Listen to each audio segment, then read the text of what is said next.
नमस्कार दोस्तों, आपका अपने परिवार अजय पाठशाला में स्वागत है। आज चलिए हम कठिन से कठिन कॉन्सेप्ट को आसान भाषाओं में समझते हैं। और यदि आप टीचिंग एग्जाम से जुड़े हुए हैं जैसे सीटेट, टीजीटी, पीजीटी, उसके अलावा क्लास 9 टू 12 रीजनिंग में अगर जिससे भी जुड़े हैं तो अगर इसको आप आसान भाषा में आसान कॉन्सेप्ट समझना चाहते हैं तो आप इस चैनल को सब्सक्राइब कर लीजिएगा। चलिए ठीक है, आज जो है मेरा मेन टारगेट है सीटेट को लेकर। सीटेट में आपसे एक या दो क्वेश्चन इस टॉपिक से पूछता ही है। उस टॉपिक का नाम है एलसीएम और एचसीएफ। एलसीएम एंड एचसीएफ, ये आपका टॉपिक है। अब देखिए मेरे प्यारे दोस्त, एलसीएम एंड एचसीएफ में आपको इस टॉपिक का बेहतरीन से बेहतरीन कॉन्सेप्ट आपको आसान भाषाओं में सिखा दूंगा, ठीक है। लेकिन सबसे पहले इसको डीप में समझेंगे तब आपको कॉन्सेप्ट और अच्छे से क्लियर होगा। जैसे एलसीएम और एचसीएफ होता क्या है, ठीक है। जैसे अगर हम पहले समझे कि यह एलसीएम होता क्या है, तो एलसीएम को समझने के लिए पहले चीज उसके और पहले का समझते हैं। जैसे अगर हम लोग समझे मल्टीपल्स, अगर क्या समझे मल्टीपल्स जिसको बोलते हैं गुणज, ठीक है। अगर किसी भी संख्या का गुणज निकालना है, मल्टीपल्स निकालना है, फॉर एग्जांपल्स जैसे मल्टीपल्स ऑफ अगर फोर का मल्टीपल्स निकालना है तो आप कैसे निकालेंगे। तो इस फोर का मल्टीपल्स, फोर का गुणज निकालने के लिए आपको पता है 4 1 जा 4, 4 2 जा 8, 4 3 जा 12, 4 4 जा 16, ये आपका अनंत तक चलता जाएगा। इसको मतलब किसी भी चीज का अगर मल्टीपल्स निकालेंगे, गुणज निकालेंगे तो 4 1 जा, आपको पता है कि इसका बस मल्टीप्लाई करने पे जाना है, इक्विवेलेंट जिसको बोलते हैं, आपको करते जाना है। ये आपका मल्टीपल्स हो गया। अब मल्टीपल्स के बाद एक और इसके बाद जो कॉन्सेप्ट आता है वो आता है कॉमन, वो आता है कॉमन मल्टीपल्स का। अभी कॉमन मल्टीपल्स क्या होता है मेरे प्यारे दोस्त, मेरे प्यारे साथी, आप इसको समझो कि कॉमन मल्टीपल्स होता क्या है। जैसे अगर हम इसी चीज का जैसे 4 का मल्टीपल्स निकाल लें, अगर इसी का निकाल दे मल्टीपल्स ऑफ 8 का निकाल दे, या तो 6 का निकाल लेते हैं, 6 का निकाल दे तो 6 12 18, ठीक है, 24 ये निकल जाएगा। अब अगर आपसे कॉमन मल्टीपल्स पूछ रहा है, आपसे क्या पूछ रहा है, कॉमन मल्टीपल्स पूछ रहा है, तो कॉमन मतलब क्या, दोनों में से कौन होना चाहिए, क्या आप इसमें दो कॉमन क्या है, 12 कॉमन है। और क्या होना चाहिए, अगर थोड़ा से और इसको आगे जाए 20 24, तो 24 भी कॉमन है। मतलब ऐसे इसमें भी कॉमन मिलता जाएगा। अगर आपसे वो कहेंगे कि कॉमन मल्टीपल्स जो है 4 और 6 में अगर कॉमन मल्टीपल्स निकालना है तो आपका 12 आ जाएगा, 24 आ जाएगा, ऐसे और मिलता जाएगा। लेकिन अब थोड़ा सा आप इस बात को ध्यान दीजिए कि इस दोनों कॉमन मल्टीपल्स में सबसे छोटा कौन है, सबसे क्या है, सबसे लोएस्ट क्या है, लोएस्ट चाहे लीस्ट बोलो। अगर लीस्ट कॉमन मल्टीपल अगर आपसे पूछ दे तो क्या होगा, सबसे छोटा 12। और इसमें को शॉर्टकट में क्या बोलेंगे, एल सी मल्टीपल 12 आ गया। मेरे प्यारे दोस्त, आप इस बात को समझिए कि हमको एलसीएम पर आने के लिए ये सब सारी चीजें पहले हमको सीखना था कि सारी चीजें होता क्या है। मतलब एलसीएम क्या होता है, लीस्ट कॉमन मल्टीपल्स। अब आपको ये पता है कि यहाँ पे क्या है, चार भी 12 से 4 के टेबल में 12 आएगा और 6 के टेबल में 12 आएगा। तो हम एक एलसीएम का डेफिनेशन बहुत बढ़िया से बता सकते हैं। क्या बता सकते हैं, वह छोटी से छोटी संख्या, वह छोटी से छोटी संख्या, वह छोटी से छोटी संख्या, अगर हमको एलसीएम का डेफिनेशन बताना है तो वह छोटी से छोटी संख्या जो सभी संख्या से कट जाए, जो संख्या जो सभी संख्या से कट जाए, सभी संख्या से कट जाए। ये सब सारी चीजें आप तो अब आप सीटेट की तैयारी कर रहे हैं या किसी भी चीज की तैयारी कर रहे हैं तो ये सब आप तो पढ़े ही होंगे, ठीक है ना, बहुत पहले ही छोटे बच्चों में क्लास 4 5 6 7 में। बस हम आपको एक बार नजर दिला देना चाहते हैं कि होता क्या है। एलसीएम समझ में आ गया, और छोटी-छोटी संख्या जो सभी संख्या से कट जाए। देखो छोटी-छोटी संख्या इसमें है जो इस संख्या से और इस संख्या से दोनों से कट जा रहा है। ये आपका एलसीएम होता है। और एचसीएफ क्या होता है? देखो एचसीएफ भी निकालने का तरीका यही होता है। इसको शॉर्टकट में बोलते हैं हाईएस्ट कॉमन फैक्टर। इसमें फैक्टर निकाला जाता है। इसमें क्या निकाला जाता है? फैक्टर निकाला जाता है।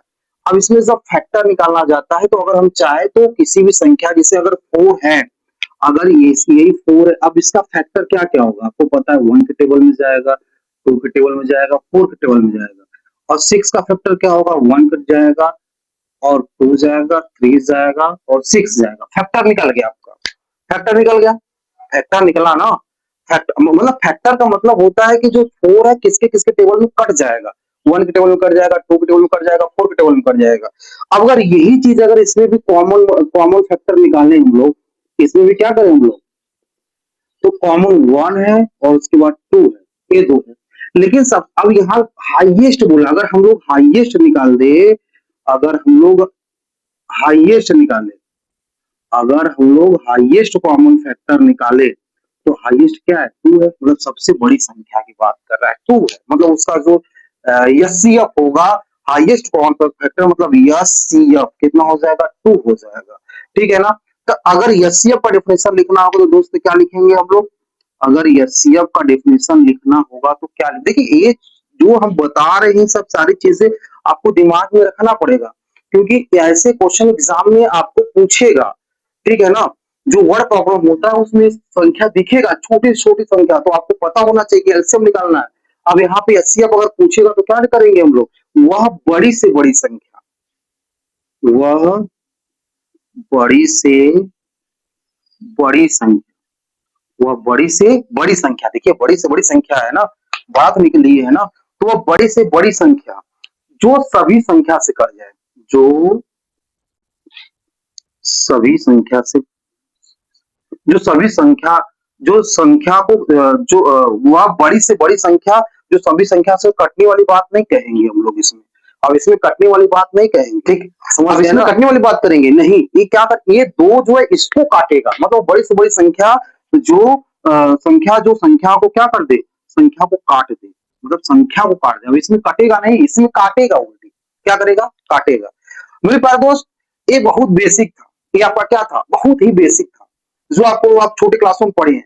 लेकिन अब इसके बाद जो आपके एग्जाम में सीटेट जैसे एग्जामों में क्वेश्चन कैसे आते हैं उसका कॉन्सेप्ट सीखेंगे। पहले हम सारा चीज आपका लगभग हम देखा जाए तो हम 15-16 मतलब 15-16 कॉन्सेप्ट तैयार करके लाए हैं।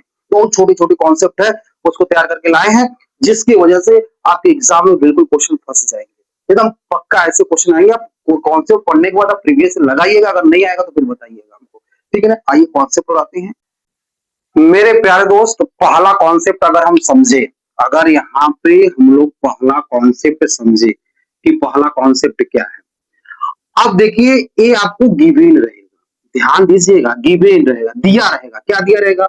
अब कोई नंबर ए रेशियो बी के रूप में दिया रहेगा। फॉर एग्जाम्पल यहाँ पे कोई भी नंबर हो सकता है, ध्यान दीजिएगा, यहाँ पे कोई भी नंबर हो सकता है। मान लीजिए यहाँ पे हम ए बी और ले लिए, ए और बी कुछ रेशियो में दिया रहेगा। ठीक है? ये भी क्या दिया रहेगा? ए बी रेशियो में दिया रहेगा। अब इसके बाद आपसे क्या कहेगा? अगर ए बी रेशियो दिया रहेगा, अब इसके बाद आपको यहाँ पे क्या दिया रहेगा? मुआवजा दिया रहेगा। मुआवजा मतलब एचसीएफ। ये आपको ये सब दिया रहेगा, गिवन लिखिए दिया। आपको फाइंड क्या करना है? ज्ञात क्या करना है? एलसीएम ज्ञात करना है। तो कैसे आप ज्ञात करेंगे? अगर आपके कॉन्सेप्ट नंबर फर्स्ट में है, रेशियो दिया है, मौसम दिया है, एलसीएम दिया है, तो कैसे ज्ञात करेंगे? अगर इसका एग्जांपल समझे होंगे, जैसे मान लो कोई हमारे पास है 3:4 दिया है और उसके बाद एचसीएफ क्वेश्चन में दिया है कि एचसीएफ मेरा कितना है? 5 है। तो आपसे कहेगा कि फाइंड करो एलसीएम कितना होना चाहिए। एलसीएम आपसे पूछ दे रहा है तो कितना होना चाहिए। तो अगर ऐसे कॉन्सेप्ट दिया रहेगा तो आप मेरे प्यारे दोस्त एकदम आसान तरीके से कीजिए, इस दोनों का मल्टीप्लाई कीजिए। अगर एलसीएम अगर आपसे पूछ रहा है तो ए का मल्टीप्लाई बी से करिए और मल्टीप्लाई एचसीएफ से करिए, आपका आंसर आ जाएगा। समझ गए? अब देखिए, अब जैसे यहाँ पे है एलसीएम पूछा है तो आप एलसीएम कैसे निकालोगे? इसको मल्टीप्लाई कर दो, 3 × 4 गुणे एचसीएफ कितना दिया है 5। एलसीएम कितना आ जाएगा? 3 चौके 12, 12 पंजे 60। एलसीएम कितना आ गया? 60। आपका ये आंसर। ये आपके एग्जाम में क्वेश्चन पूछा हुआ ऐसे है, ये आपके एग्जाम में ऐसे क्वेश्चन पूछेगा। और अगर आपको कॉन्सेप्ट तैयार है, फार्मूला तैयार है, फार्मूला लिखते जाना आप लोग। जो जो आप कॉन्सेप्ट बताएंगे, मेन कॉन्सेप्ट, उसको ध्यान में रखते रह जाइएगा, आपको मैट्रिक हो जाएगा। समझ गए? अब दूसरा कॉन्सेप्ट इसी पर आ जाते हैं, इसी के बेस पर दूसरा कॉन्सेप्ट क्या है। अगर इसी के बेस पर दूसरा कॉन्सेप्ट क्या है, इस बात को ध्यान दीजिए। अब देखिए, जैसे यहाँ पे क्या था गिवन, अब यहाँ पे वही चीज है, गिवन ए रेशियो बी है और क्या है, एचसीएफ है, मतलब मस दिया हुआ है, मस दिया हुआ है, ठीक है, मस आपका दिया है। अब फाइंड आपको क्या करना है, अब यहाँ पे फाइंड संख्या ज्ञात करना है कि कौन सी संख्या ऐसी है जो आपको, ये जो ए बी है रेशियो के रूप में एचसीएफ दिया, तो संख्या ज्ञात करना कि वह संख्या कौन सा हो सकता है जिसका हम लोग एचसीएफ निकालने पर आया था। तो इसको कैसे करेंगे आप? इसको करने का बहुत आसान तरीका है कि अगर संख्या दिया, अगर ए रेशियो बी के रूप में है, तो यहाँ पे क्या करो, एचसीएफ से मल्टीप्लाई करो, डायरेक्ट मल्टीप्लाई करो एचसीएफ से जो दिया रहेगा। तो यहाँ पे जो संख्या आएगी वो आपका संख्या है, दो संख्या है। इस कॉन्सेप्ट को आप ध्यान में रखिए, एकदम बिल्कुल ध्यान में रखिए इस कॉन्सेप्ट को। जैसे इसका एग्जाम्पल भी करवा देते हैं। जैसे अगर मान लो यही संख्या आपका दिया हुआ है, क्या दिया हुआ है, संख्या क्या था, 3 4, 3:4। अब एचसीएफ कितना दिया हुआ था, एचसीएफ कितना दिया हुआ था, एचसीएफ कितना दिया हुआ था, यहाँ पे 5। अब अगर हमको संख्या ज्ञात करना है तो इसमें सीधे एचसीएफ से मल्टीप्लाई कीजिए। 5 कितना हो जाएगा 15, 5 का कितना हो जाएगा 20। मतलब एक संख्या 15 था, एक संख्या 20 था। अगर आप इसका एचसीएफ निकाल के देखिए, 5 ही आएगा। अभी जो तरीका बताया निकालने का, एचसीएफ एचसीएफ निकालिए 5 ही आएगा।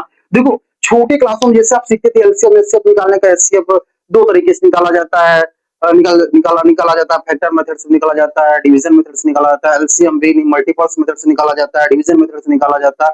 ये सब सारी चीजें आपको तो आता ही, हमको पता है कि आप 15 और 20 से 15 और 20 के अगर निकालेंगे ऐसे करके एलसीएफ की, और कोई ऐसा नंबर हो जो दोनों कटना चाहिए, 5 ही 5 15 5 का 20, और कोई नंबर है नहीं कटना ही कटेगा, मतलब ये एलसीएफ आ जाएगा आपका, क्या आ जाएगा, एलसीएफ 5 आ जाएगा। अब देखो प्रूफ भी आपका हो गया, मतलब ये आपका कॉन्सेप्ट नंबर सेकेंड था। समझ में आ गया आपको? अगर आपको समझ में आ गया, अब तीसरा कॉन्सेप्ट नंबर 1 नंबर 2 नंबर 3 आ जाते हैं इसी जगह, कॉन्सेप्ट नंबर 3 कॉन्सेप्ट, ठीक है। अब आपको वही चीज है, आपको क्या है कि गिवन आपको क्या क्या रहेगा, आपको ए रेशियो भी गिवन रहेगा, ठीक है। अब एलसीएम गिवन रहेगा। अब आपसे एचसीएफ पूछेगा, आपसे क्या कहेगा, एचसीएफ पूछेगा। तो एचसीएफ कैसे निकालेंगे, फार्मूला आपका यही है। अगर आप इसी को निकाल सकते हैं, LCM A cross B cross HCF, HCF, ठीक है। आप इसी, आपको पता है कि जब इसमें 1 2 3 4 है, और 4 में से अगर 3 की वैल्यू दिया रहेगा तो आपको ऑटोमेटिक चौथा निकाल लेंगे आप लोग। अगर इसमें 1 2 3 4 है, अब इसमें 4 में से अगर 3 की वैल्यू दिया रहेगा तो ऑटोमेटिक आप क्या करेंगे कि चौथा तो ऑटोमेटिक निकल जाएगा। तो आप इसको ऐसे कर सकते हैं, 1 2 3 कॉन्सेप्ट यहाँ पर आपके सामने, बताइए कॉन्सेप्ट कैसा लगा। अच्छा, अब कुछ बच्चों क्वेश्चन आएगा, सर सर क्या यार क्या, तो इसे कहेंगे सर यहाँ पे 2 रेशियो दिया हुआ था, एग्जाम में तो 3 वाला अगर पूछ लेगा तो क्या करेंगे, बेटा कोई घबराने की जरूरत नहीं है। अगर 3 रेशियो दिया रहेगा, A ratio B ratio C, अगर 3 तो रेशियो दिया रहेगा, आपका कॉन्सेप्ट सेम का सेम टू वही लगेगा। बस यहाँ पे A cross B cross C हो जाएगा, A cross B cross C हो जाएगा, ठीक है ना। यहाँ पर भी A cross B cross A B C ratio दिया रहेगा, बस वही काम करना है, सब कुछ वैसे का वैसे करना, कुछ अलग नहीं करना, बस एक नंबर बढ़ जाएगा। समझ गए? हमको पता था कि आप ऐसे ही क्वेश्चन करोगे, ठीक है ना। तो वही चीज है, कुछ अलग नहीं है ना, कुछ अलग नहीं है। तो हमको पता था कि आपको सारी 4 ठो भाव 4 ठो दिया रहेगा, तो क्या दिक्कत है, इसमें बढ़ाते जाओ ना, ए बी सी डी हो जाएगा, A cross B cross C cross D हो जाएगा। इसमें प्रॉब्लम का, जैसे 3 ठो दिया रखा, तो एलसीएम